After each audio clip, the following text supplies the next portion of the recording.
These guys are ridiculous. These guys are ridiculous.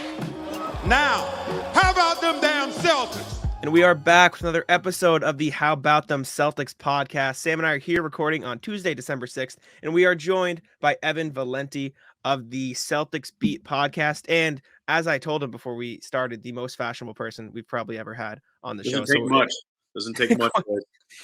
Very true. Considering my entire Jack and I both in white plain shirts. Yeah. I got just a gray hoodie on. That's about it. But hey. Well, considering my entire wardrobe comes from Target, I'm not really one to talk. Shame in that. You can put together some good stuff from Target, man. You just gotta have the right mind. Exactly. I'm a good fellow guy. I don't know if you've seen the brand, but that's essentially where all of my clothes come from. It's very comfy, which is what the idea. As long as you're comfortable. My only advice to guys is always wear whatever you wear confidently. Okay, because when you don't wear something confidently, you're not gonna look. People aren't gonna look at you the same way. Like if you wear something and you don't feel comfortable in it, it'll show. And but if I have several outrageous things that are just the most obnoxious. I have a red sequin dinner jacket, and I wear that I look like the man. And carry yourself that way. People it's actually a big winner, but you have to carry yourself that oh my god, I look so good in this, and you have to exude that confidence. That's a big thing. I love it. I'll tell you, I have these powder blue joggers that are dress pants. Mm-hmm. And I am not confident in them. I feel like I'm playing for the 1980s Kansas City Royals. You should definitely be confident in that, because that's a look from the 80s Royals, and that's cool. Totally fun. You just have to wear it these are badass. And if you're wearing a white t-shirt, just wear a nice white t-shirt and those and white shoes. See ya. I'll tell you what, the best piece of clothing I own that is something I wear confidently, and it is the most outrageous, is a quarter zip fleece with Newman from Seinfeld on it. That's fantastic stuff. First off, the quarter zip, the most versatile piece in a man's wardrobe right now, and it's got Newman on it. That's a great reference. Can I ask how old you guys are? I'm 24. Jeez, I'm 23, almost 24. But is Seinfeld cool? Yeah, Seinfeld's cool. Jack's never seen Seinfeld, but Seinfeld's I haven't. cool. But I've been told ample times to watch. So good.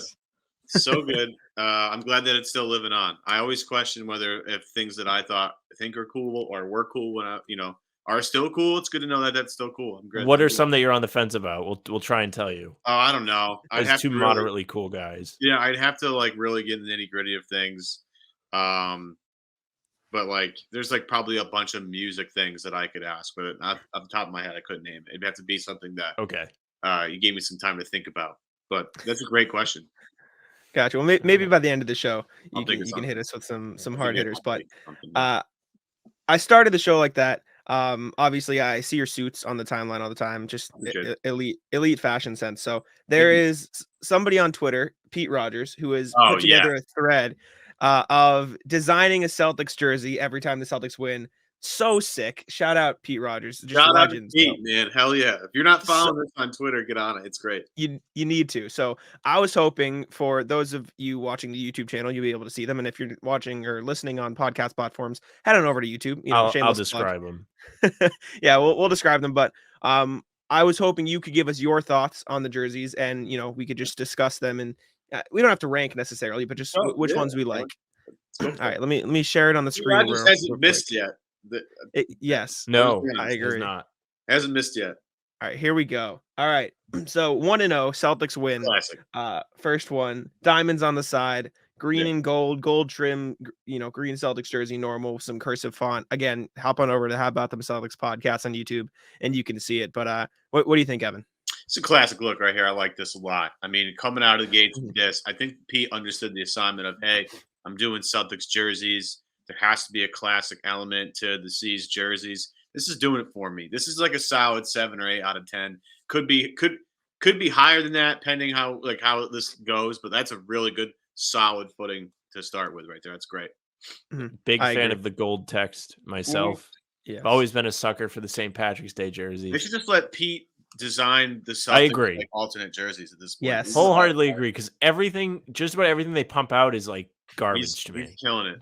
He's again hasn't missed. All right, I like that one. Exactly. All right, What do we got? 2-0, another Celtics jersey, all green with white lettering, and the I in Celtics is lucky. I love this. Shamrocks on the side. I think it's great. I think it's a step back from his last one. It's fine. Really? It's fine for me. I mean, it's like kind of.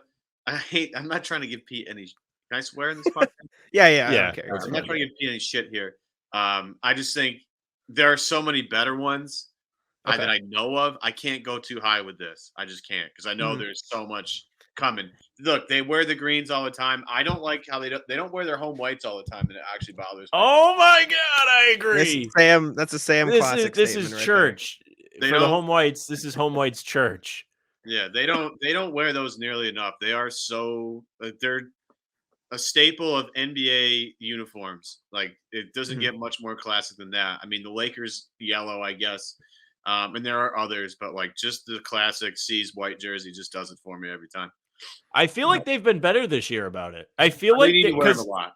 Keith Smith is another person that is heavy Yeah. on the home whites in the correct place. Yeah, Train, I'm on the train, you're on the train. There are plenty of Listen. people around Twitter that are on the train. I feel like the voices are starting to be heard because I Yeah. truly feel like when they're at home, they are mostly wearing I feel like those they or the play black better when ones. they have those on. Like I have no, I agree. no stats to back that up. But just they look better when they This year they haven't lost, I don't think. they haven't lost I swear, if Forsberg will tweet it out sometimes, I'm pretty Yeah. sure they're undefeated this Yeah. year. I love how Forsberg's the guy in charge of that too. It's good. We need somebody with that stat. Again, I think it's a good jersey, but like it's Yeah. a step back. And as I'm we a go down the sucker- list, Go I'm going to ahead. have Yeah, to yeah. take points off when it is a white jersey because I just think to myself, they're taking away from the greatest jersey in basketball. This is trying to be the Sonics a little bit, which I think is Mhm. great. So I'm way high on this jersey. This is nice, and I like the Gaelic font for the 9 is nice, and the Shamrock's Yeah. fine, bro. It's a uniform. Let's have fun with it. Of course. Yep. For those on audio platforms, it's a plain white jersey, yellow and green trim with just a giant shamrock in the middle, green with yellow trim, and then, like Evan said, a kind of a Gaelic font for the numbering. I don't mind it. I think it's, like you said, maybe just because of the levels Pete has gotten to, I think it's probably Yeah. lower on the list. So again, this is an important nod only because the Sonics are no longer a franchise. If the Sonics were Yeah. involved, then Yeah. we'd have to move on from this one. But like it's just keeping that alive for now. Mhm. I hope that somebody buys a team in Seattle and they put the Sonics back there because it's a disgrace. I agree. All right. We'll move down to number 4 here.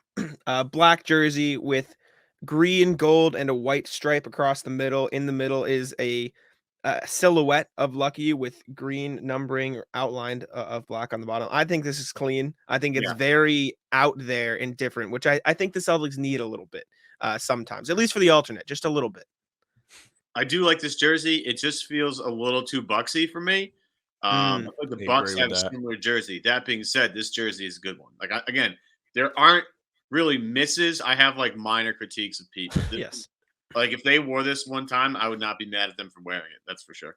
I guess the question again, you'd have to have the trunks match and like have Yeah. those colors over like the part just above the knee to really like because you go all black, you can to make it work. I think better. If you did it like any one of the other colors, like a brown, it looked very cheesy. The bottom has to match exactly, otherwise it's weird. But I think that's fine. Again, it's just a little too Bucks for me. Bucks, yeah. I think it's I see cool what you're just because it's different enough and it's not overstepping its bounds and stepping on another jersey that they already. I mean, I guess the black one, but I don't like that's think an I'll give alternate. Pete a grade lower than a 6. Like Yeah. on No, any they're all jersey. heat. Like that's a sick jersey. If they wore it one time, I bet they sell a bunch of them. No question. 100%. All right, 5th win of the season. We have this one. It's an all green jersey. The trim is little gold shamrocks along the trim, and then in the middle, it's effectively just the classic Celtics, St. Patrick's Day lettering, white outlines with gold, font. I think it's clean. Again, I like some of the previous ones, but this one's solid too. I'm going 9 here. This is good. This is nice. Ooh, This is my favorite of the bunch. I like this a lot. Well, so like far. okay. They should rock green a little more than they do, frankly. I mean, they are the Celtics, so let's get real. I think this is a cool way to do it. Maybe the shamrock's not on the sleeve. I don't know. Maybe you could change that up a little bit. It's just a nice nod, I guess. But the coloration is freaking dead on. Yeah, I agree. I like this one. Again, my favorite of the bunch so far. There you go. All right, 6th win of the season. We got a Celtics jersey, less Bucks green, more bright Celtics green, white cursive letters with kind of like, I want to say it's kind of like that 70s show shadowing, but they're like different shades, slightly of green underneath. Kind of green stripes on the side. Apologies to the audio listeners for how poorly I'm describing This these. is why you don't listen to this podcast on any audio platform. This should be your push. Like if Exactly. you should watch this. Jump to YouTube. I'm encouraging. How about Will the this be Celtics one of our podcast on clips, Jack, YouTube? for this one? Yeah, this will be its own clip video for Yeah. the jersey segment. It's got to be, but yeah, this Celtics jersey, like I said, white cursive font with kind of that shadowing in green underneath. I like this. I like this. This is 8 or a 9. Mhm. Again, it's just clean. It's very, very clean. Exactly. Again, one of the things that you have to remember with the Celtics that clean is good. It doesn't have let the brand sort of speak for itself in a way, and this is definitely doing that. I hope somebody critiques what I'm saying too, and like comes up with some.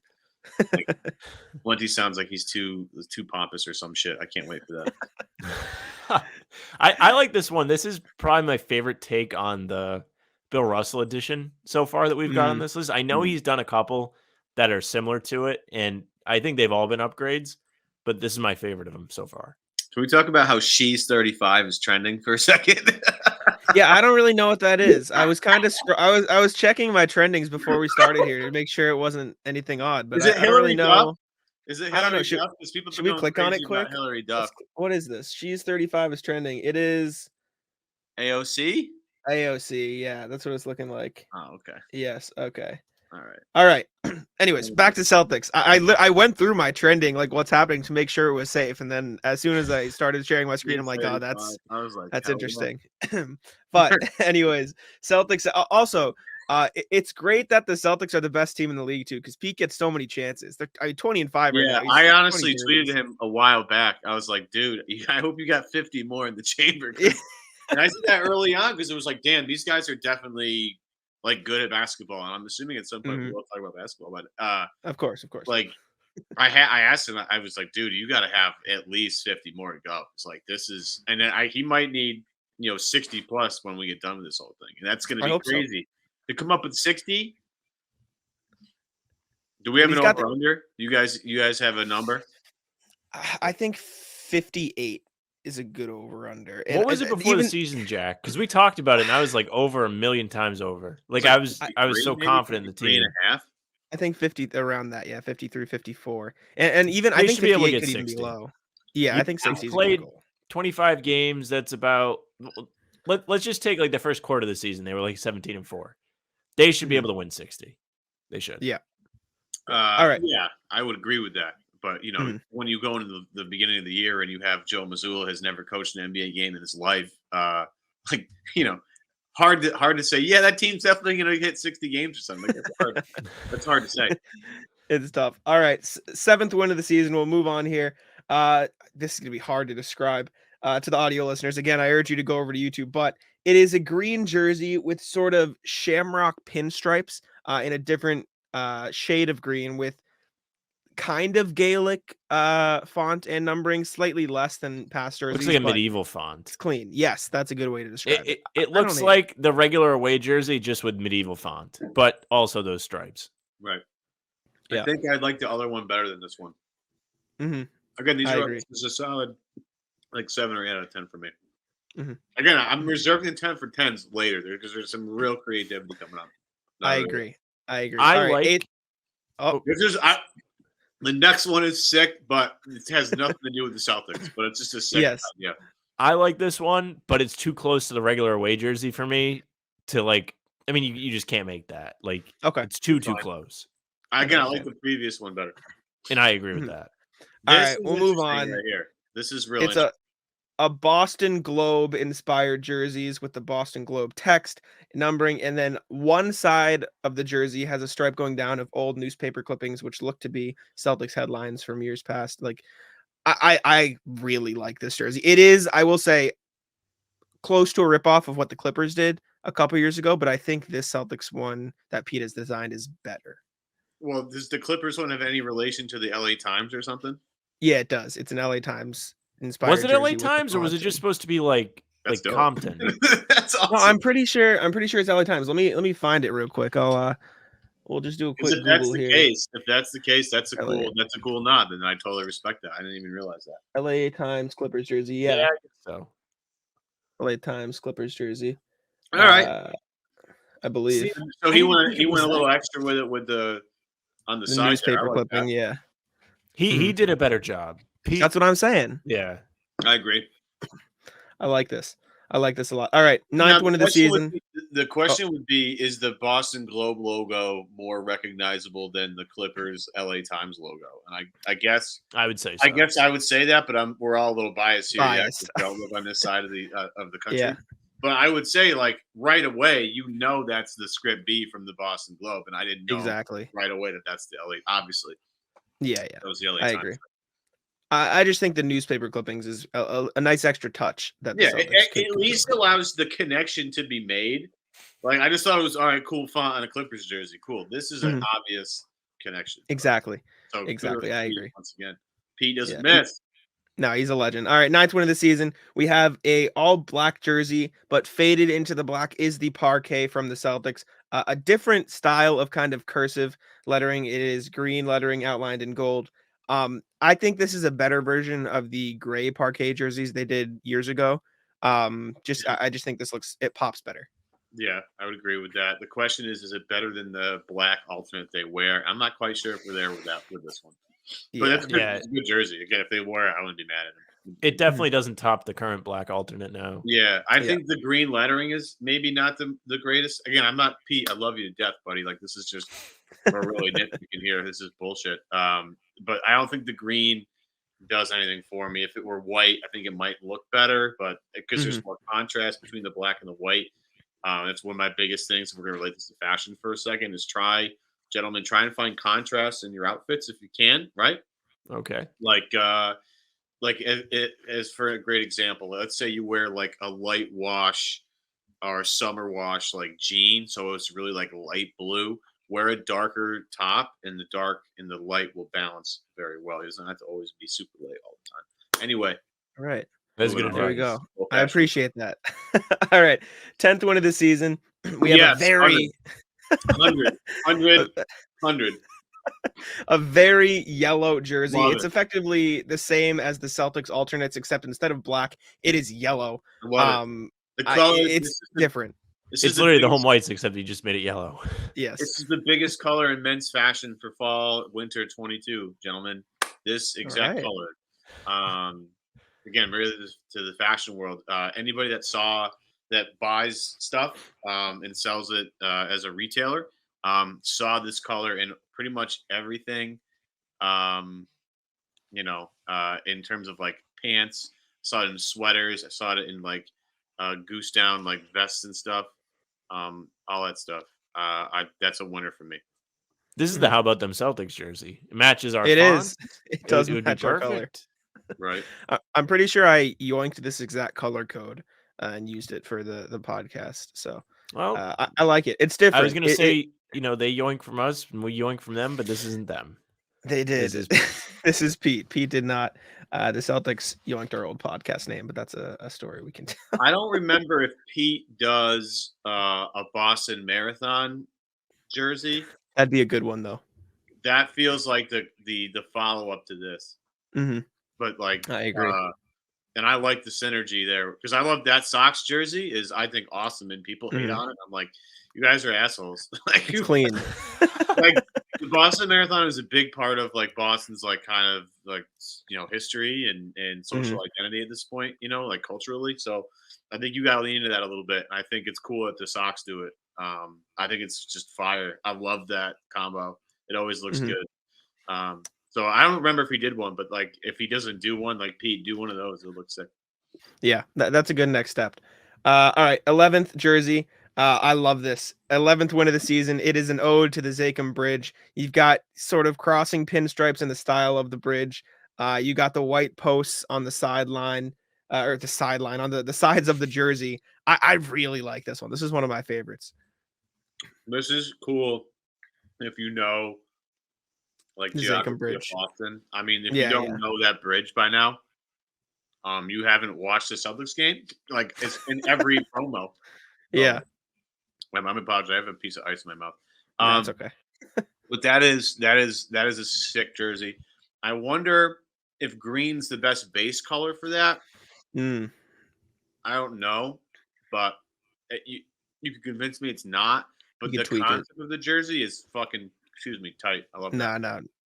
I think it Sorry, you rules. want. I think this is the best to where they're not straying away from the traditional Celtics look, but they're doing enough to make it different. So that other one with the more medieval font that looks similar was not enough, but this one has enough of a meaning to where I could legitimately see this being the jersey and people buying it. Yeah. I also think this would look really good on body. Like What the happens with the shorts sidelines. though? Yeah, that's something else you have to consider, I guess. But Just I make like it this green one. and white. I think you could figure it out. Not that Yeah. difficult. Yeah. But yeah, I mean, what's cool in this jersey in the middle of July, like having a darty on like Bud Lights jersey. 100%. You know what I mean? Lots of sales. Like, This let would me get tell you lots of something. sales. That's a vibe. All right, 12th win of the season in the back half now. Yeah. Very interesting. All white jersey, green and gold trim. I don't even know how to describe this font for Celtics. It's just different. I have never watched the show that much, but it feels very cheersy. I was about to say the same thing. You know what I mean? Like it feels like a cheersy type. Like I'm totally down for that too. Very cool. Not my favorite though. I like it. It's different enough where it's not like where it'll be like eye popping for the Celtics, but it's like Fair. I don't know. It's good. It's clean. It's just. I mean, so it's a white C's jersey, so obviously I'm into it at least a little bit. Yeah, we got like 8 more to go here. Yeah, we gotta. They're so get good. through these. You got to rifle They are through good. some of these. I'm enjoying this. All right, we'll get through 13. Yeah, there you go. See, there it is. There it is. Clean Boston Marathon jersey. Yeah, that's hot. I love that. That's awesome. Very sick. I don't know. I think you should just do the Boston yellow, but Boston and white doesn't even look that bad. It looks like a UCLA jersey, so you know the color scheme rocks. Like I think that's great. They should actually wear that. Like, I'm surprised they haven't done that yet. They should. Yeah, out of all the things they've done and tried to be different, I guess they really have tried not to stray away too much from the team colors. That's their issue, I think. I think they're trying to stray away, but they're not committed enough to just go for it like like different teams have. Look at the garbage Miami wore the other night with their like I know Zodiac killer jersey, whatever the hell. Yeah, they went from the best jerseys to the worst, and it wasn't all right away because they made the gradient ones in between. But man, they have fallen off. It was the Miami Knights jersey, right? Where it was like that, like the Vice, yeah, the Miami Vice jersey, right? That was like that broke the internet for a day. I was like, that is the coolest jersey I've seen probably in my lifetime outside of a Vancouver Grizzlies jersey. And what they tried out the other night, the Zodiac Killer jersey, was like really bizarre to me. This one puts that to shame, and they actually wore those. So again, we know it's cool because UCLA rocks it. It's a great connection to Boston. I think that's awesome. They should definitely wear that. I would definitely buy that. Absolutely. Boston the question is whose number, like who do you buy with that jersey on? And that's a great question. That's a tough one. For sure. I like the 7. The 7 looks good, but a 0 would look pretty good as well. So 14th win of the season. We have a tan jersey. Beige. Like beige. That's a better word. Taupe. Beige jersey, green trim with beige line in between. Cursive Celtics with a clover dot for the eye, shamrock, I should say, and then just the normal numbering with green. This is clean. I think it's another simple but out there. Would look bad on people. Yes. I don't think that would look cool on. I think like if you wore that with like a different pair of like pants or something, it'd look cool.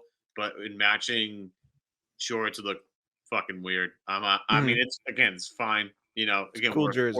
14-4 here. They're not all going to be heaters, but like that's one of my least favorites of the bunch. But again, I like this one. Tough. I think this is a cool take on the home whites. Yeah, I think the cream color, beige cream is the color, but this color is not legal anymore. They can't make these.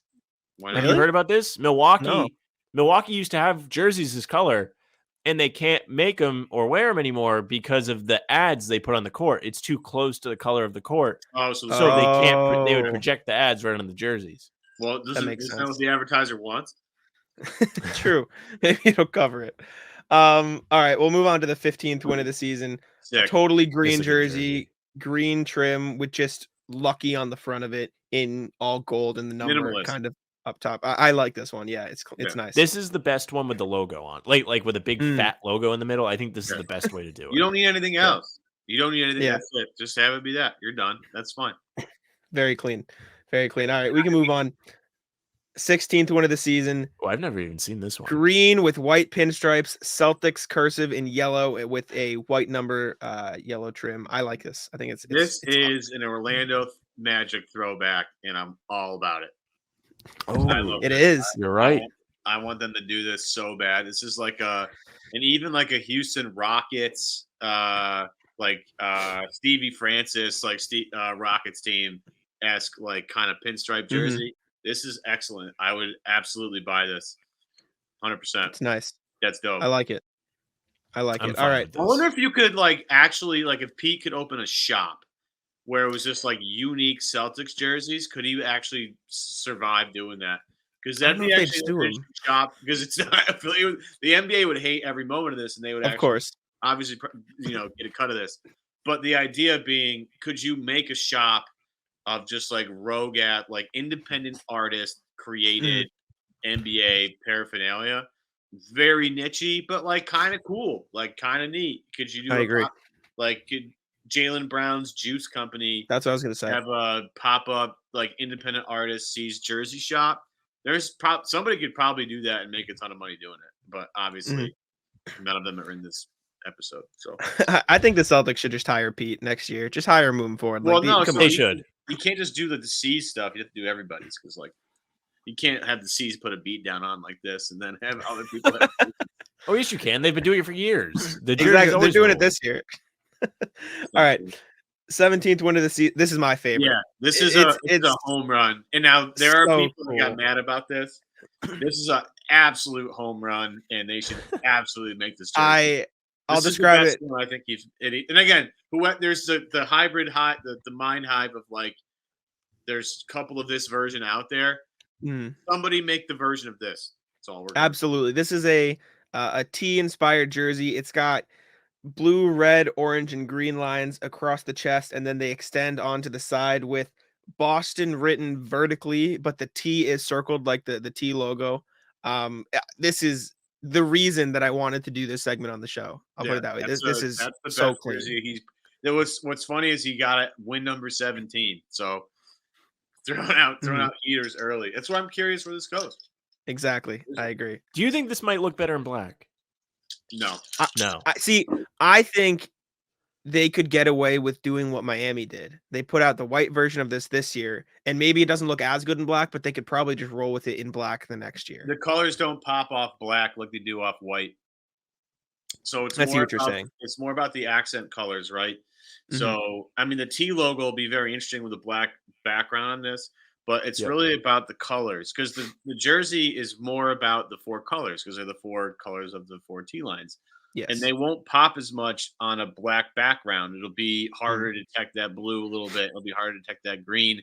The orange and the reds will pop more, but with the white as what I call a palette cleanser, all of those pop individually. So that's why, if you wear, again, we'll make this fashion related for a second. As a guy going to a wedding and you have to wear some sort of outfit, when you take a blue suit and put a white shirt underneath it, you create what I call a palette cleanser. You can wear anything in the middle of that, and it's really going to kind of pop. If you make it bright in a fuchsia or something like that, it's going to pop more because you have that white background. Because everything pops off white. So that's why this jersey would be better than the black. Gotcha. But that's just a real quick aside. That's a sick jersey. I'd absolutely buy that. I actually think I would buy a Rondo in that and just be fine with it. Yeah. See, this is in there. That's sick. This is why I wanted to do this segment with you. This is exactly the insight I was hoping to get. That's the best one. I love it. That's awesome. I agree. I remember that one. I That agree. was hell yeah. Then again, there was all this bullshit about whose is it really and whatever. Somebody make a jersey from that and we'll be fine. I like Pete's version, and I'll give him the credit here. All right, 3 left. 18th win of the season. We have a green jersey with shamrocks all over it in a slightly different shade of green, and then just kind of neon camo Celtics font. This looks like a camo jersey, maybe a little bit too much for me, but I still don't hate it. Feels like an Oregon Ducks or Baylor Bears-esque jersey, which I'm fine with for a night. I think it's actually not that bad. It's just like a little bit more electric in terms of the green. But the dark green underneath kind of offsets that. I think it's different. I think it's fine. It's better than some of the other ones on here, I think. And I think people might be surprised by that. This reminds me of the Earth Day jersey or whatever it was they had a couple years ago with when the arenas were empty. Yeah. And this is better than that. Yeah. That version of this was horrible. At least this has like shamrocks. Like I can get behind this. Yeah. That was just them trying to like say, hey, we tried to be different, but we were lazy about it. So here you go. Buy this. Give us money. But this one, not bad. I think the shamrocks in the back is creative. I think the font, it's like not annoying green. It's not neon enough. It's just a lighter version of green, and the base is dark to where it pops. I see what you're saying. Just pop in my head that you're probably going to tag Pete Rogers in this fucking show, and he's going to listen to this again. Pete, one more time, buddy. These are all homers, and you've been batting 1,000. Absolutely. It's just we have to pick favorites, and here we are. Absolutely. This is, I mean, at this point, this is half the show, but it's worth it because these are these next two I think are really cool as well. I know Sam's not a Patriots guy, but an ode to the Patriots with the Celtics jersey. I'm fine with that. I like the crossover. I think it looks a little too like Washington Bullets, Washington Wiz. But as a Pats like nod, that's fine. I think it's cool. I think the other one's better. I think the next one's better. Bruins? We'll just go right to Bruins. The 20th one so far is Bruins, and this is very cool. Replace the B in the Bruins logo with a shamrock. I think this is clean. Like you said with the gold shamrock, I think this is a nice centerpiece for a jersey. You don't really need much else. Yeah, I think this kind of rules. And I don't really care for the team crossovers as much, but I do think this is cool, and people would buy the hell out of this too. Like they would be like, take our money. Oh my God, this would sell all of it. People like all the townies would wear this. They'd be like, yeah, dude, I got both the teams on my shirt right now. Yeah, bro. Of course. All right. Well, hopefully we can have you on later in the season, maybe with Win 40. We'll go over the next 20, but this is all we've got today. We're still going to talk plenty of Celtics, but this is the end of the jersey segment. We went a half hour. Yeah, a quick little half hour on the jerseys. Jack worked really hard on this background. We talked about it yesterday, and you just didn't have it for the whole half of the show. Hey, we had to talk jerseys. My favorite, we can go over favorites. I think the T was my favorite of the bunch so far. I like the top three there. T jersey. There's a yellow based C's jersey, and then the I really do like the marathon jersey quite a bit. So I like the one with the big ass Lucky in the middle. The green with the gold Lucky. Yeah, that's fun. I think that's a good one. Very cool. What else? It doesn't matter. That one stands out to me the most. All right. Well, we can end the jerseys talk because I'm sure our audio listeners probably aren't a huge fan. But again, this is all the reason to go check out the YouTube. You can see all the jerseys there. On the audio, you're the best. Thank you. Exactly. And I'm gonna make sure I don't butcher it. Follow Pete on Twitter. Pete M. Rogers, Rogers. Legend, and he's putting out a new jersey every time the Celtics win, which, like we've said, is a lot this season. So let's just jump right into that. Celtics just picked up a big win over the Toronto Raptors. They've won 2 in a row now, including their one over the Nets. I have it here on my show sheet. I think the win against the Raptors is maybe their best win of the season. Because the Hornets, obviously they blew out the Hornets, but this Raptors team is a playoff team. They were down, and yet in the second half, they turned the ball over 2 times. They completely turned the game around, and then they won by almost 10, 6. 6. Okay, well, they played really well, and I think the way they turned it around shows their progression from early last season and how they've completely changed as a team. So I was very happy with this Raptors win. Evan, do you think this was the best one of the season, or do you look at something else? I think we're all kind of prisoner of the moment, so to speak, right? Because it just happened in Boston. Look, they didn't have the. I don't get on the refs too much because I think obviously it's easy to do, but the refs weren't spectacular in that Raptors game last night. Boston's down a couple of guys. It's easy to make that case. considering, how much they ended up winning by. I mean, I would go to that Denver game that they won at home 131 to 112. I mean, that's against a team that's, has aspirations to get to the Western Conference Finals. I'd say that's a pretty big win right there. I know it's at home, but still that's pretty impressive. They went to Atlanta, beat the crap out of them 126-101. Oh, yeah. That's a good one. It's, the Dallas win 125-112. Didn't have to sweat out a Luka buzzer beater. That was awesome. Smacking down Sacramento 122-104. I'm just trying to throw some others out there just because I feel like everybody's getting kind of prisoner of the moment here and forgetting about some other things. They've had a lot of to brag about this season. There's no question about that. The only blemishes they really have in their record are to Chicago for some ridiculous reason in regulation, then 3 losses in overtime. So it's not like these guys are going through some really tough times. Like they've had a lot of good times. But I do think a lot of the things they showed last night where when a game's not going your way, how do you respond? And that third quarter was really something. I mean, it was really something. I was going through Timmy's highlights this morning, and shout out Timmy. Hopefully he gets better from his health troubles.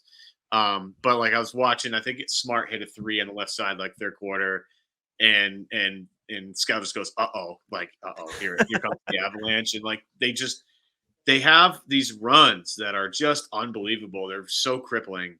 And so if they're able to hang around in a game, I would be terrified if I'm the other team. Like you can't keep this team hanging around because one of these runs is coming and like you might not be able to come back from that because it could be 13-2. It could be 21-4. I mean, what did they do against Sacramento in the second? Oh man, that run like 46-4 or whatever it was. Yeah. I mean, that was like the upper echelon of stuff like that. But this team, with the way they can put together an offense, just buries you quickly because, what's scary to think about is the Rob factor, which I'm sure we'll maybe get into here. But like offensively, there's going to be a time in the game where the Celtics just don't miss shots because of the quality of looks that they make and the quality of shooters they have around everybody. There's just going to be a time in the game when they don't miss shots, and you're going to have to hold on for dear life here. And oftentimes that stretches longer than a couple of minutes. It's like a whole quarter, or where they scored what was 45 and a quarter and then 78 and a half against Charlotte. Like I know that's the outlier, right? That's a ridiculous, but like that they have that in the golf bag, so to speak. Like they take that club out and just absolutely go crazy. So you can't be surprised when they do stuff like that. That makes it very tough for an opposing team if like you're Toronto and you're up 6 at the half, and you're trying to feel good about yourself, but at the same time, Boston's like lurking there with Tatum and Brown, who've been just absolutely ridiculous this season, and everybody is just kind of like falling right into place. It's been, 20-5. I mean, what like what do you like? It almost feels like you're being obnoxious sometimes, and you're like, wow, this is like incredible stuff. But if you're nitpicking here, you're just kind of a loser.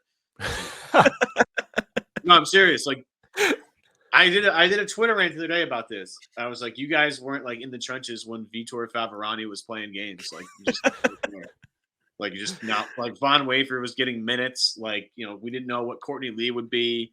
Like this is so unbelievably great. And again, at the end of the day, I don't know about where you guys sit, but it's just like, okay, just get to May healthy, and I'm good. Yeah. I just don't care what happens. I don't care what seed they are. I would prefer obviously a lot of home court stuff, but like I just need this team 1 through 11 healthy, ready to go when the playoffs start, and I'm good. I'm like a strict father when it comes to Celtics. I really have high expectations, but seriously, you're right. What's your biggest problem then? Like, let's go through I don't have super big problems. That's one thing I will say. But I'll say this though, Sam. Last year he came on the show and he goes, "The Celtics should start 8-0." There's no reason I stand they by shouldn't that. win. Their schedule to start the season last year was not that bad. It was like Chicago a couple times, Charlotte a couple times. Like it was teams that they should have beat, and they started like 3-5. Like they were 2-5. Yeah. That's bad. Like you jinxed them. But I said this year they shouldn't lose. Actually, I thought they'd lose on opening night this year. But I was gonna say. Yeah. Anyway, sorry. I didn't mean to cut you off. Seriously, I guess my biggest gripe is like I just feel like they're so good. Is like why are these games close sometimes? Like that's like the most thing. It's like almost like a rich person problem. Like you have so much wealth, you don't know what to do with it. You're like, why is this game even close? Like this team's supposed to be so good. But I will like be a prisoner of the moment because I do feel like these 2 wins were great. Like Brooklyn and Toronto, like those are 2 conference, but also division rivals. You're on the road. Brooklyn was a team that was going to have a chip on their shoulder against you after you swept them in the playoffs. KD was on a heater going into that game. You pretty much pacified him. He still had upwards of 29 points. I think that was the line, but he wasn't taking over the game. He wasn't dominating you. And you won that game with your defense. And then you come out in Toronto and you win in a similar way where you haven't played great defense throughout the season. This is maybe not the best wins of the year, but it's something to be excited. It's something new to be excited about to me. Like I love that they're getting back to like strapping teams up because that's what made them great last year. And you're not always going to be guaranteed to be scorcher from 3. It's just not going to happen. Yeah, they're just more talented than these teams, though. Like, oh yeah, I'm not trying to clown on the Raptors specifically, but they just have better players than the Raptors do right now, and I mean, they didn't have 3 of their top 6 guys last night, and I'm including I guess 3 of top 7, and they won a game on the road without those 3 guys. It's pretty like if you took the top 3 of everybody's top 7 out, like they wouldn't win a lot of games like that. Yeah. This team is unbelievable. So like, you just can't have too many. Like they turn the ball over too much is the only gripe, and they did that one. They've done it a few times, but like the game against Miami, the 2 games and 3 nights against Miami. Like that's the only thing I'm really curious about, and that's the only thing I think at the end of the day that we have to really ask questions about is, does Missoula make enough adjustments in the playoffs to get these guys through this thing? Because like a guy like Spoelstra, who is just amazing. Like, I don't know how he does it with the roster that he has currently. It's really I agree. It's something else. Can Missoula scheme up some stuff to go toe to toe with some guys like that? Because that's like the only thing that I really have questions on at this point, because they're just very balanced. I mean, I posed this out the other day of who screws up the triple crown of MVP, DOI, EOI, and because it's just like everything is insane. This whole team is insane to start, and it's everything all together all at once, right? It's just like at some point some bottom's going to drop out, but at the same time, like, no, that's not. It's just everything is Brad on down.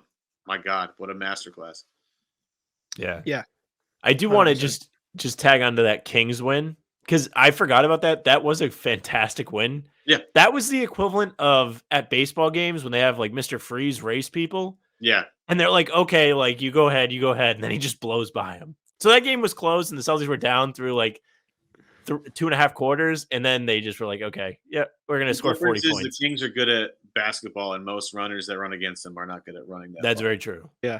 That's the only difference there. But yeah, a good analogy, yeah, for sure. But that was people forget about that win. Like that was supposed to be this huge showdown between the top 2 offenses in Boston. Yeah. Just clobbered them. Like it was like I don't know if you guys have done the thing where you listen to other teams' broadcasts. Oh no, but I haven't. That's fun to do, especially when they're on a heater. It's real fun because it's just like Joel Myers is the play-by-play guy for the Pelicans. And I forget who he does games with, but they played the Pelicans, and like early on, they're like 9 of their first 14 from 3 or whatever. And I think Joel Myers just goes like, well, they can't keep shooting like this. And then like fast forward to the 4th quarter, and the guy next to him's like, they're all open. Like they're all open shots. It's like, it's fun to watch people's brains melt a little bit. And I don't want to get like too ahead of myself and be too obnoxious because like you got to stay humble. You got to stay, got to build sandcastles every day, right? But at the same time, like, man, enjoy this too. Like, I think some people are not enjoying this the way they should enjoy this. Like, did you guys listen to Russillo and Simmons today? No, I hadn't. No, they talked about how like Tatum and Brown collectively it should be like the biggest storyline in the league right now because those 2 guys are averaging like basically it's like facing prime Kobe and Shaq every game, and they score like 54.7 a game or some insane number. Like, yeah, enjoy that. And like the game last night, Smart, Jaylen, and Jayson decided that game was over like in the third quarter. They were like, no, this is it. And those three guys, I mean, they got a lot of contributions that night. But like those three guys specifically were on another planet last night. They were so good. So good. Passing was tremendous. Shooting was off the charts. I mean, everything. Brown, everything was no going. Turnovers. Brown was, yeah. I mean, what a luxury. In especially because people wanted to break them up just not that long ago. I never got that. And Jack, I was on here every show, and I was like, these people are so stupid. Even when they were when they lost that game to the Knicks, we came on here and the world was ending. But I was still like, people that say they can't win together, they've been to the conference finals twice, and they should have won both times at that point. Like, I never understood that. I never understood it. They were not going to beat LeBron. That's all right. They should have. They were up 3-2, and they were up early in the game 6, and they collapsed in the game 7. It was, I mean, listen, it's LeBron, but you were still in position to win that. You should have beat Miami in the bubble. That team, again, Spoelstra, but that team was not better than you. That team last year should have taken. I mean, I'm going to go on and on about it, but seriously, like those guys can play together. I don't know why it was a mystery to anybody. It was just, I mean, look at the team they had in that 20 when it was like COVID riddled season. Like, look at it. Who was starting the playoffs? If you talk to Grant, we've had Grandy on a bunch, and he said this a lot, that was the best basketball of the Brad Stevens era was when they got Hayward back when he was healthy for the first bubble games. That was the best they'd ever played. And then Hayward was never the same guy. I mean, he never was, but like he got hurt again, and it was just like. And that was people crap on Hayward too, and like people forget like he missed like a childbirth to play in the conference finals in the bubble. That was a choice. He gave it. He gave it to the team. It was a choice. It was absolutely a choice. I wouldn't expect anyone to do that. And I'm like King green glasses, like do it all. Didn't work out. It's all right. Everybody's better now. Yeah. Except for Hayward.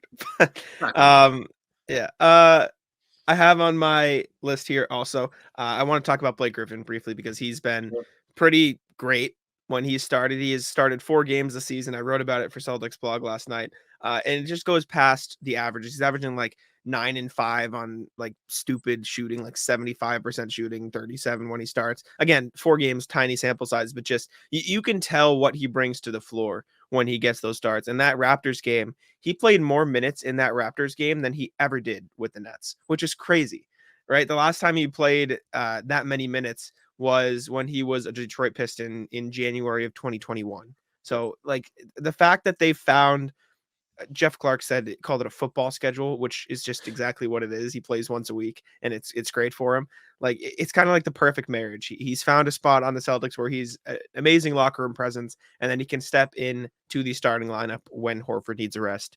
And he's been really good this year for the Celtics in his minutes. Yeah, credit to Missoula and to Blake, right? And to Brad and everybody being kind of on the same page in terms of what his role is going to be, right? I mean, that's a lot of it comes like, hey, man, like we have a plan for you, right? I'm not quite sure what the pitch was, but it's like, here's our idea of how we want to use you. And if you're Blake, you know, what better opportunity did you have on your plate, right? Like you could have gotten more minutes. Is that necessarily better for Blake at this point? I don't know. But Blake comes in. Like, I'm not sure if Blake's thinking about the next check or not, just because he's already earned so much money at this point. It might not even be about that. It might just be about the chance to win a title, which he clearly has. Yeah. But if he's trying to get one more check, not the worst idea here to come in, look fresh when you do, hustle your ass off, do all the little things that people just don't want to do, like offensive rebound opportunities. You know, he's pretty good at making that stuff happen. He moves the ball very well. He can put the ball on the floor. He's good at taking charges, so he knows like where to be, when to be there. Like, so that's a plus. Just gives great energy, and he's a great locker room guy. Like, you have to have guys like that. You have to have guys, because it's a long season. You have to have guys that break things up, and that's why, not to make it a baseball thing, but like Kike Hernandez is Yeah. Huge plus to any team that he's on. I've known Kike since he was 18 or 17 when he just started into minor league baseball, and he was a clubhouse guy back then. And like he just has this personality of like he's just gonna make you laugh all the time. Like if you're having a bad day, like go see Kike. If you're having a bad day, like go see Blake. Blake will probably make you laugh like 16 times. You can tell that when he succeeds, everybody loves it. I loved the alley-oop he had the other night, and like Hab's face on the bench is like just out of control. Like Grant Williams like walking into the tunnel. The whole bench is like on the ground. Like that's big time stuff. And you gotta have a group like that to win. Like I don't know if people understand that, like the camaraderie thing, unless you have like LeBron. It's huge. That's why Steph is such a big winner, because Steph is like the greatest teammate in NBA history. He's the easiest guy to get along with. Oh yeah, by the way, he's the greatest shooter ever in the history of basketball, and he can get to like paint whenever he wants, and he's super unselfish. Like he's just awesome. You have to have that vibe, and Boston's vibe right now is off the charts. I mean, it's off the charts. When you have guys coming in like Luke Cornett impacting basketball games, and Peyton Pritchard coming in and impacting basketball games, and Blake Griffin, like guys that don't play and don't have a regular schedule can come in and impact winning, you have a huge advantage, because that allows you to, what Brad says, to shake the snow globe, so to speak. At any point in a game, you can flip the energy. And Boston has talked about this a lot with Peyton Pritchard. When Peyton comes into a game, the energy will change. And having guys like that as your 10th, 11th pieces, phenomenal. And what they're doing with Blake is revolutionary. I think people lashed onto that today. I forget who talked about it today. I think it might have been like Jared Dubin maybe lashed onto that today. How like the way Boston's using Blake could change the way people see guys like Blake, you know, later in their careers. Like, you know, theoretically, could Joe Johnson come in and give him like 15 minutes a night when they want to give Jaylen or Jayson a night off? I'm just like, you know what I mean? Yeah. It's a soccer like usage of a player. Like when teams like the Premier League or whatever, they have rotations, like they're playing games sometimes twice a week in different competitions. You'll see guys just straight up like not play, and be a rotation piece. That's what Blake's been, and he's been so great at it. Like you said, Jack, the stats in his starts are worlds better than when he was playing stint minutes off the bench. Like he believes in himself. He can still give it to you, maybe just not every night. This may be the perfect role for somebody like that, because I mean, he had big plays in Toronto. He had that huge dunk. He had the big tip in at the end of the game. He can still play. And he's busting his ass out there. Like you said, Evan, like he's hustling after every play. He's getting offensive rebounds like crazy. He wants to be out there. He's playing hard for these guys, and they all trust him and they like him. It's huge. Absolutely. It's great to see him finally back into a place where he can play the way, excuse me, that he knows he can. Because like it feels like in Brooklyn they gave him that chance when he first signed with Detroit, but then towards the end of his first full season there, which was last year, he just like he fell out of the rotation completely. And then obviously when we saw him come into the playoffs against the Celtics, he was great. Like that, I think scary. that like exactly like first time he had played in a little while, and then he just kind of popped off for a bunch of threes, was hustling his ass off, like you said. And maybe that's what Brad Stevens saw. Maybe you saw him come in against the Celtics in the playoffs and be like, maybe they've got something here. And when Rob went down, and when, you know, Cornette sprained his ankle and they really needed an extra big man on the roster, thought of Blake. And it's been a perfect marriage so far. It's been a really good role for him. Well, you think about the way that he plays basketball, like for offensively, like that's exactly how this, like people want to throw like, hey, what's Rob going to look like? I don't know, kind of like Blake, but way more athletic and like not shooting threes, but like that doesn't matter. Like that's the big passing on this team is outrageous when you think about Horford, Rob, Grant, Blake, and Cornette. Like all those guys can kind of pass, and that's a big advantage to have, because you know your center is just not a rock out there and just setting screens and driving into the basket. Like they're more versatile than that. And that's when you have different guys that can do different things at that position. Like that's a huge advantage. I mean, there's just not that many good serviceable big men anymore in the game. Like, you know, there's Jokic and Embiid and whatever you want to call Giannis. Like There's like a few weird guys, but like most guys are just like pick and dive guys and rebound guys. Like So Boston what you're has- saying is the Celtics bigs are not Tristan Thompson. That's No. effectively Tristan can set screens though. That guy can set some he screens. could. But That he yeah, could. we're far from that. Which is great, which is a much needed commodity that has elevated the Celtics thing. But you mentioned Robert Williams, and we can talk about this and then get you out of here. The jerseys really took up 30 minutes, which was, I mean, I loved every second, but Robert Williams, exactly. A nice switch up for the show. But Robert Williams set to come back sometime soon. They haven't really given a firm date. Woj mentioned Christmas as a potential date. I've kept on looking at the first home game back from this road trip. I feel like that'd be the perfect time to bring him back if he really is ramped up to the point where he can be ready. I don't think bringing him out on the road makes much sense, just because they've got like a 6-game homestand when they get back of this road trip. I feel like that would just be the best time to bring him back. It would make the most sense, but there have been some concerns, like you said, he could take on a Blake role in the offense, but he can't shoot threes. And everybody in the Celtics rotation right now can shoot threes, which is what's giving them this huge boost outside of maybe Cornette, which again, we had Bobby Manning on last episode and he talked about how Rob could play a similar role to Cornette, except just better because he's Rob. He should improve the defense, but what are you looking for when Rob comes back?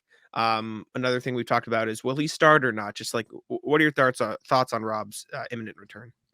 Just looking for the athleticism, really.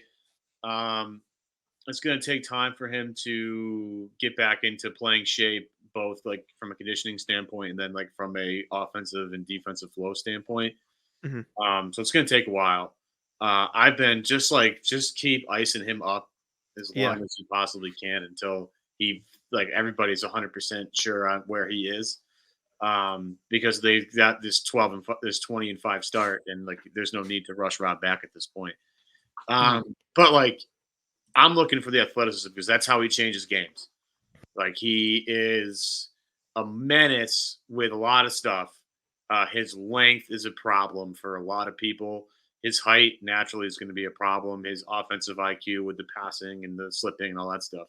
But Rob is a game wrecker because of his athleticism, right? Like he can jump out of the gym, his lateral quickness, his lateral speed, like that's all the stuff that makes Rob special. So that's the first thing you got to look for. Now, that's probably not going to be there right away if it is like Rob's just a freak, but like that's what makes them even like way more dangerous is you're going to add a guy to this group that's the most athletic guy of the bunch, which is a weird thing to say. He might be the best defender on the team. Mm-hmm. Also weird to say considering Smart just won Defensive Player of the Year and Tatum's been so good defensively. Ridiculous. They might be adding a guy that's better than both of those guys. They're going to add a legitimate lob threat, which makes this team even funnier to watch in the half court. That's such a great adjective for that. Like their half court offense is already incredible. It's comical. Legit, like 70% from the field lob threat guy is going to be even funnier to watch. This is a huge deal right here. Mm-hmm. That's why I kind of just like don't do anything super brash until everybody's on board. Mm-hmm. And I don't think people are even because like people are lagging behind on like how good Tatum and Brown have been. This might actually just, and I hate that we sound so pompous. It's the worst. But this like legitimately might just break everything. Like, okay, let's go back to Miami, right? The 2 Miami games. How many points did Bam have in those games? He had, I think, 32 and 28. Yeah, he averaged like 30, almost 30. He's been great. So why was he great in those games? Because they didn't have Rob Williams, and when they have Rob Williams, that's a way different game. Because Rob is the guy that can hang with Bam on these screens. And when Bam crashes the basket, Rob is like, hey, I'm also right here and get that shit out of here. So there's how you break Miami, who's had one of the 5 wins against you. You go back to those Bulls series, the Bulls games, right? The Bulls did a great job of getting on the glass on both ends to limit Boston's chances to one and done and to get extra chance opportunities into their end. That's how they really killed Boston. I mean, obviously DeRozan was incredible and Sumu had a couple of great shots. I think Patrick Williams had a game where he couldn't miss. Like Kobe White had a couple of but like the reason why I lost the game is because Vucevic was a beast and he killed them on both ends. So you're going to add Rob to that. So you could go back to all of their 5 wins and be like, if you put Rob Williams in there, I bet you it goes different. And you could, I mean, again, it's such a ridiculous case, but you can make the case that Boston could be 30-0 or whatever with a healthy Rob Williams. That's what they're adding, the potential to be like unbelievable. Like this is a team last season that went on a run that for like what 3 months, 4 months, that was like just the best team in the league by a mile. Yeah. I remember we They're were like 37-9 or something stupid. Yeah. We were talking with, I think it was Gorman. They played the Jazz on the road. And the game was over after like not even the first half, but it was like over. I remember being like, that's the best half of basketball I've ever seen. And I remember asking Mike Gorman, I'm like, is it the best half of basketball I've ever seen? He goes, it's probably very close. And then like the crazy thing was the half they had against Charlotte might be the best half of basketball I've ever seen. Like for Crazy. real. Like that might be the best. That actually might be. And they weren't healthy. And Al Horford Yeah. didn't play. Yeah, like that might be the best half I've ever seen from the team. So like this team is 20-5. They have Rob Williams coming back. And then like the one thing that nobody's talking about because there's been no need to talk about it. The C's have 2 TPEs that are just sitting there. Yeah. Oh, I'm so happy we don't have to talk about that. No, You but know how like many times we've talked about TPEs? No, but they can go out. There's still room to add. I don't even know what you add. Like, what do you add to this team? I don't even know. Barring injury, probably nothing. They should pay us, and we'll just sit there. I don't know. Like, I don't know what they do. They have ways to get better. There's like no question. Maybe they should use it to bring in a Griffin-like guy at a different position. Maybe that's the move. Because that could be a good point. I don't know who it would be. I've looked at like seeing how they use Blake. It makes sense. Yeah, I was gonna say Stanley Johnson. I would like to come off, but he's a free agent right now, so they could just sign him whenever they wanted because he was Justin good. Jackson spot on the bench is like the only spot. Exactly. Like, there's not a legitimate NBA player there, and I'm not here to hate on Justin Jackson, man. Like, of course, shots at Justin Jackson, shots at Pete Rogers, hostile. But like again, go through the roster and name a hole, and they have unbelievable guard depth, wing depth is probably, but like. I mean, I don't think Gallo plays, but I'm a little shocked he's where he is in his rehab right now. Like, I don't expect him to come back, but at the same time, I didn't think he'd be doing all the stuff he's doing right now. So exactly. I mean, like the only hole you can point to is maybe they don't have enough big men, and then they have an all defensive caliber big man who hasn't played a game this season in Robert Williams. Like it's kind of smaller in the league. It's trending smaller. Like, does that even matter? Like, they have enough guys. I don't know. It's ridiculous that they're a what was it, Sam, that you said? It's a something of wealth, like it's just like a surplus of wealth. Like they just have like it's ridiculous. They have FU money, like pretty much like that's what they have. But to piggyback on the Rob argument, the Bam point in that is so accurate. In the playoffs last year, Bam dominated. I want to say in game 1 when Rob didn't play. Yeah. And he had like 30 points, and then Rob came back, and he didn't have like another good game until Rob sat. Game 3, Rob didn't play, and he had 30. And then every game Rob played in, he didn't do anything.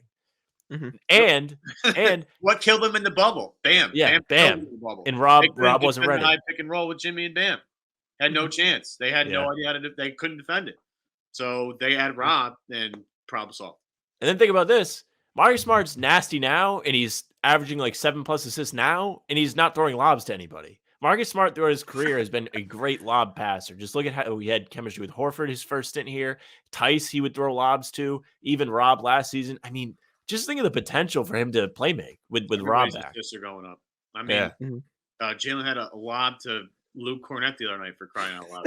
Cornette's good. He's like Rob, but like awkward, and not as athletic, but he's tall enough to make up for it, and he's kind of funny. Yeah, I agree. I just, what a surplus of wealth here. It's crazy. It's like, I don't know. I'm trying to stay humble about it. It's hard though. This Milwaukee game is going to be like, so Boston. Yeah. Let's just get at least a little current here for the audience that has bared with us here. A lot of big games coming up. Okay. Phoenix, we're taping on Tuesday, so Phoenix is tomorrow night in Phoenix, then at Golden State, then at Clippers, at Lakers. However you feel about all of those 4 teams, those are 4 like pretty big games, right? Depending what LA team you get in the Clippers. I don't know if Kawhi or whoever going to play. But you're going to get Phoenix, Golden State, LA. Now, Orlando sucks, and we know that, and that's great. And the Pacers have been good. Yeah. So that'll be a fun one to watch. Then they play this dog shit Minnesota team. That trade their whole future for a guy that's a role player. What do you think of Gobert? Before we move on, just because this has been, I'm sorry to interrupt, because this has been a contentious issue in the past between the two of us. Is Gobert good? Is that I just think he sucks. Like I don't think he sucks. I don't think he's, and I understand why Utah had to pay him a max deal, but paying that guy the money he makes is asinine, and then trading your whole future for him is even more asinine. I mean, independently of those things, he's a good basketball player, but he's way overvalued in a few different ways. Like, is he a role player?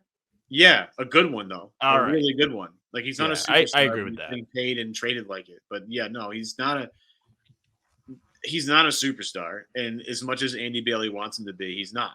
But he's a very good player, and if you have the right team around him, I'm sure you can win a lot of basketball games. Minnesota doesn't. No, they don't. They don't. They absolutely don't. They don't have the wing defense to help him. The problem is every team that's ever had Rudy Gobert has just been so dog shit on the wings defensively. They're just hoping that Rudy bails them all out, and they do. You imagine if Rudy played defense on the C's team with like Smart, Brogdon, Tatum, Brown, Grant, like all these defenders that can like stay in front of their guy and like, like I do feel bad for Rudy in that way. He hasn't played with a point guard that's like looking for him ever. So, I get his frustration about a lot of stuff, but he gets way too much money. But anyway, so you have Minnesota the 23rd, and then the Milwaukee game on Christmas Day is like obviously just a giant, absolute enormous game. That I can't wait to watch. So there's some if the C's walk out of here, let's see here. There's 1, 2, 4, 5, 6, 7, 8, 9, 10. If they're like 30-6 in their next 10 games or something, like, I mean, I don't know what you're talking about. Well, that's the thing. Like harp on the 2 losses. That's how you do it. Yeah, exactly. If they're 29-6, like we're just gonna sit here and be like, what? I mean, I that's why you got to let like some of these games play out a little bit. And again, at Phoenix, at Golden State, those will be tough.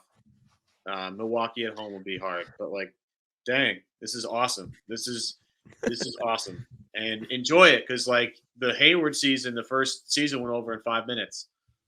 Enjoy every of this stuff. This is amazing stuff. I look forward to watching this team every night. Like. It doesn't always work out this way. It doesn't always work out this way. The people that complain as we maybe wrap up here, like the people that complain about this team, you just please get a hobby. Like, I don't know what to tell you. It's ridiculous. Well, the Patriots aren't good this year, so they have to do something. Exactly. Yeah. Those are the people complaining, are the people that like mainly follow the Patriots, and they come around like traditionally after the Super Bowl would be over for the Patriots, and then they start paying attention. Now this is the full-time thing, and they're not used to it yet. Yeah, this is, and then the Bruins too. Like, I'm not a huge Bruins guy, but they're beating the shit out of everybody too. So I mean, like, I'll catch up in the playoffs. I'll be right there. But like the C's team every night is appointment television.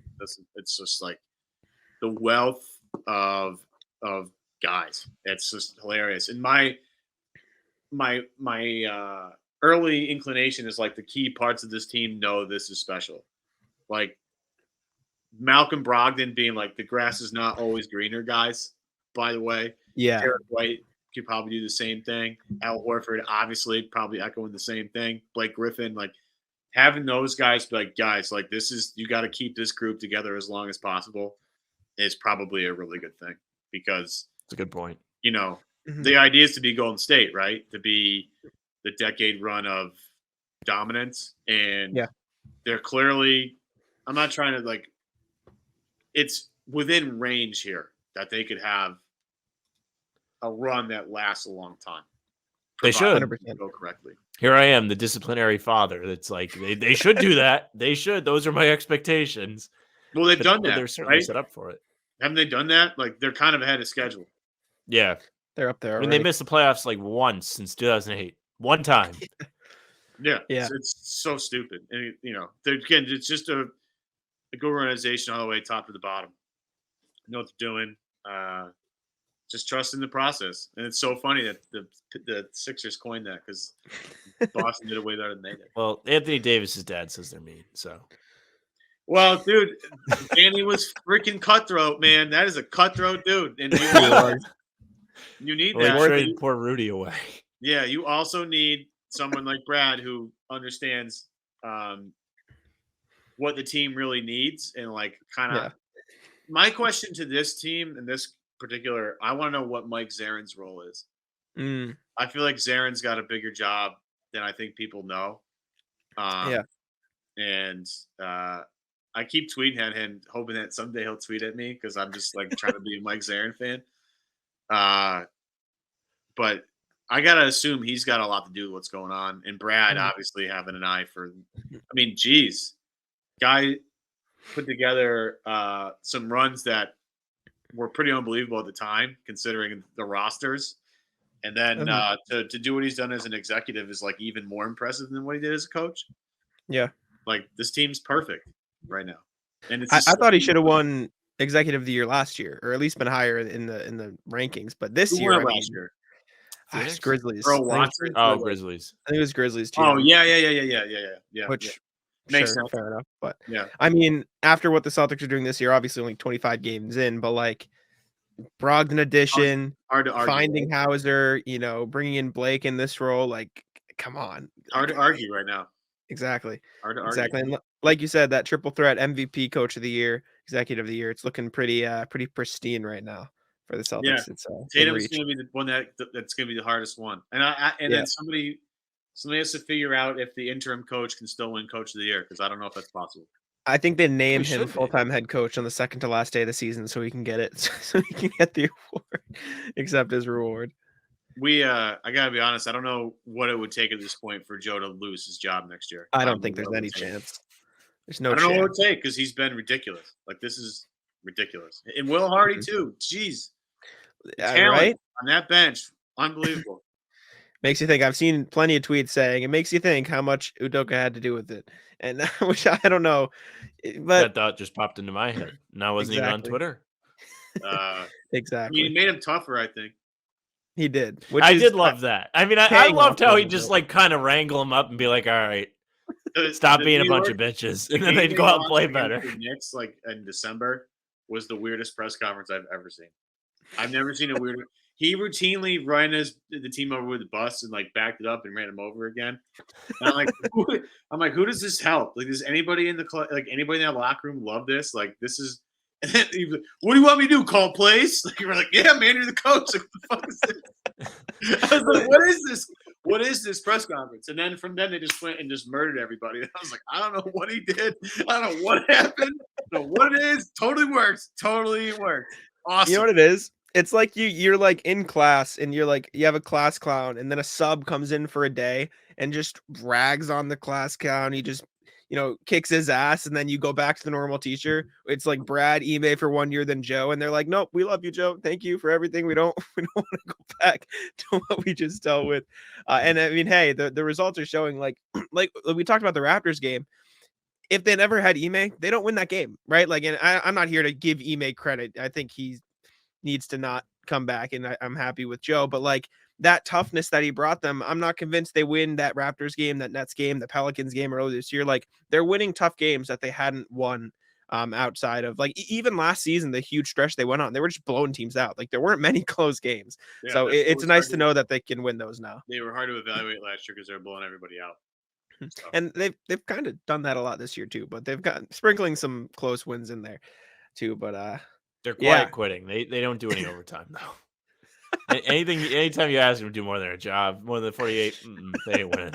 Well, I mean, tough. are they 0-3 in overtime? Yep, they haven't won. Yeah. That Miami one was tough because I thought when Jaylen make that three, and I was like, "Oh, that's fate right there." Yeah, that's fate. That's fate. See you later. I thought he made the heave. I thought he made the heave heave in the almost went, regulation. too. I was convinced. Yeah. But then Jimmy Butler's ridiculous. Like, I mean, Jimmy Butler plays like me on the street for 43 minutes. In the last 5 minutes, he's going to come in and make every shot. Jimmy's badass. I can't quit that guy. That guy rocks. He's sick. I don't know why people. I mean, I know he's hard to deal with, but man, that guy's tough. He's a winner. I mean, a lot of rats on the Miami team. He's not one of them. Lowry, sure. Hero, sure. Bam setting his illegal screens, sure. Not Jimmy Butler. I mean, that guy's just a dog. Yeah, it's just what he is. I love the rats comparison. That got me. That's not mine. That's my buddy Matt's, but I'm carrying it over. He's fantastic. I enjoyed it. I also, this is random totally. We can wrap up here. Sam, you used the word pacified earlier in the show, and I was so shocked. Did I? That kind of word. I wrote it on the show sheet. I'm like, what is this guy coming What was I talking about? You're talking about how the Celtics pacified Durant in the Nets. They did. They slowed him down. That's a good word. There you go. Writing more, you get the synonyms going, right? You go Google synonyms for whatever it is you're writing about. You have 30 points in the game, but all right. Yeah, maybe not. But anyways, we can wrap there. We appreciate you joining us. Like I said earlier, jerseys took up a lot more than I thought it would, but I thought it was fun. I'm glad. We go through 20. Yeah, I mean, I don't think I wrapped my head around how long it would take to do 20 jerseys, but it was fun. It'll be a video itself. But yeah, Evan Valenti. Celtics Beat podcast. I always ask our guests to say their Twitter and where to find them because I always mess it up. So if you wouldn't mind. It's my name. It's at EVANVALENTI. If you're listening, it's just my name. It's really simple. Bingo. And it's on the screen if you are on YouTube, which obviously you should be at this point. So head on over to YouTube. We appreciate you tuning in. And as usual, I'll let Sam wrap up the show. Yeah, thank you very much for listening or watching. If you're watching, you got the full experience today. You're on YouTube, whether you're on Guy Boston or the How About Them Celtics pod. That's where you should be. Jack will tell you. He loves to tell you to go over there instead. Make sure you subscribe, leave a like, comment. We've gotten good interaction in the videos lately, so that's pretty good. If you're on the streaming services listening, make sure you follow us, leave a nice review, whatever you do there. You'll get all the latest pods. If Jack does tweet the pods, which he has been consistently great at after not doing it for a very long time. All right. Give me some credit. Come on. Jack now in his prime. They will be at the How About Them C's Twitter handle. That is on Twitter, Instagram, TikTok. That's where you can find us at How About Them C's on the screen. If you want more of Jack, at Jack Simone NBA, he's doing all kinds of work there. Celtics blog, heavy, you name it, he's writing. And if you want more of me, I do less than Jack, but I still do stuff at Sam LaFrance NBA. That's it for us. Tic-tac-toe.